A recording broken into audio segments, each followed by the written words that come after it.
This hand was found in a farmer's field in 1982. It was determined to belong to Frank Tierney, who used to lend a hand at the farm harvest every year. Believe it or not, the Pemberton Museum started its collection off with this metal hand, and it can pretty much sum up the hands-on attitude of this open-concept heritage site. The Pemberton Museum is a collection of artifacts from the 1860s through to the 1950s. Nikki Madigan is the curator for the Pemberton Museum. She's sorting through hundreds of artifacts, and some of them she's not even sure what they are. He lost his hand during the Spanish Civil War at the turn of the century and helped out during peak periods when the farms were harvesting, and lost his hand in one of the fields. So we found it. This blacksmith bellows was found at the old Port Pemberton site. It was found in the sands, and it was used by the blacksmith at Port Pemberton. Pemberton got its start as a port on the Gold Rush Trail and served as the gateway to the interior of BC. People would get off the steamboats and then hop on a wagon and head over towards Anderson Lake.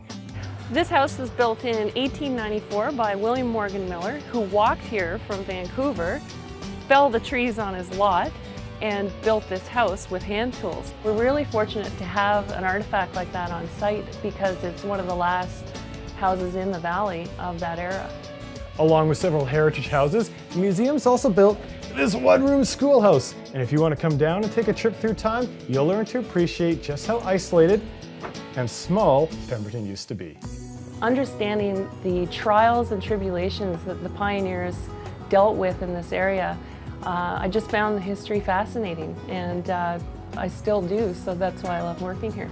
We want to be more than just a collection of old stuff. History is all around us today, so we're trying to be a spot for community events. We believe that the Pemberton Museum really captures the spirit of the place of Pemberton. A spirit that includes the odd lost hand.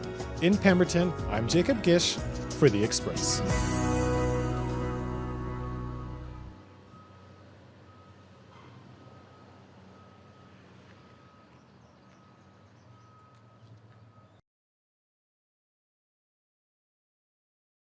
Understanding the trials and tribulations that the pioneers dealt with in this area, I just found the history fascinating, and I still do, so that's why I love working here.